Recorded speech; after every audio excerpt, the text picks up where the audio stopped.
If there's one thing that I think King Charles and Prince William can agree on when it comes to how to handle Prince Andrew, it's that actual accountability would be detrimental to the monarchy. I'll expand on that in a bit. First, let me tell you where we are. On October 17th, Buckingham Palace did a Friday night news dump. They released a statement from Prince Andrew that stopped short of admitting to anything, but he's just relinquishing use of his titles out of the goodness of his heart. Initially, breaking news covered this as Prince Andrew was giving up his titles, but that's not quite how it works. That involves Parliament, letters of patent. There are things that go into actually renouncing your titles. So there's a lot more conversation right now about what this really is, which is window dressings. Honestly, I wonder if long-term this is going to be seen as a major milestone, a flop in the handling of Prince Andrew. But it's no surprise why the monarchy wants this to go away. King Charles's rescheduled trip to the Vatican, in which he will be the first British monarch to pray with the Pope in at least 500 years,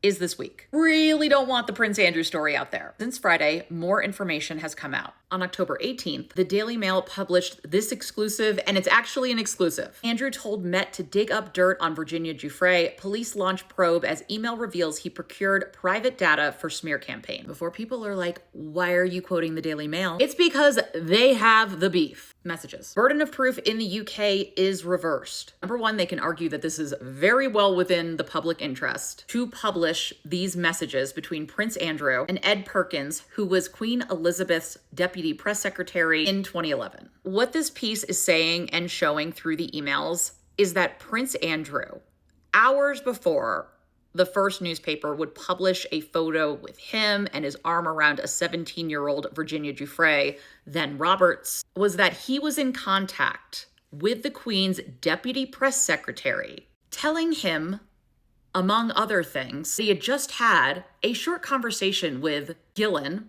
who said that VR, Virginia Roberts, is lying. And that's consistent with what Jeffrey Epstein says. So that very dependable character, Jeffrey Epstein. From these messages, quote, if this comes to the crunch, we must have a statement ready. According to these messages, Ed Perkins, the deputy press secretary for Queen Elizabeth II, replies, indeed, sir, all received. Lawyers primed. Just that good old never complain, never explain. These messages allege that Prince Andrew goes on to say, it would seem she has a criminal record in the States. I have given her date of birth and social security number for investigation with, this is blurred out, the on-duty PPO.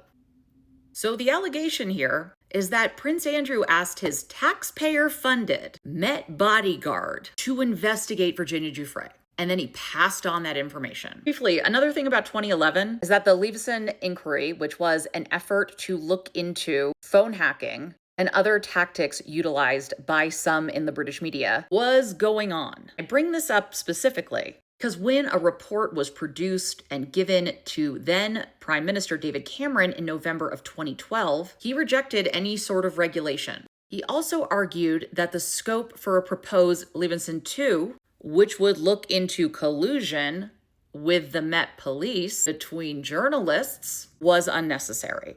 I specifically bring this up because apparently the Met Police have said that they are investigating this incident with Prince Andrew. I don't know how much faith I have in an investigation if it could potentially implicate the Met. Let's look at some of the media coverage right after the Friday news dump. We saw some stories from Royal Rota reporters about, King Charles's clever move to protect Princesses Beatrice and Eugenie. This article poses it as King Charles really forced his brother's hand. How the king convinced Andrew to fall on his sword. And then you get the Kensington Palace story. Prince William to ban Andrew from his coronation and from royal life. How do you take press attention away from your father? You take it a step further. As reported in this piece, sources close to the prince say that he will ban Prince Andrew from all aspects of public and private royal life, including his own coronation. The Royalist newsletter by Tom Sykes took it a step further, claimed that allies and friends close to Prince William have said that he plans to slim down the monarchy and strip HRHs and titles from all non-working royals. So that means Beatrice,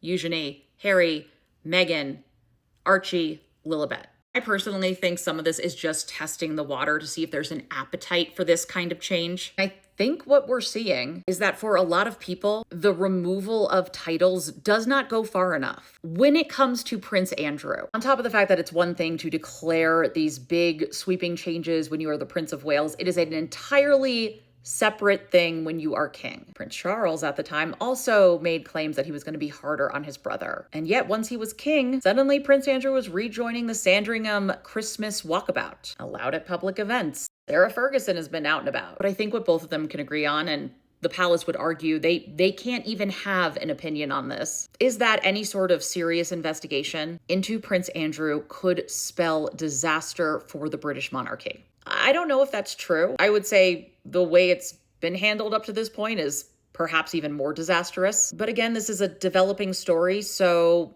we'll just have to see what's to come. Stay tuned for more.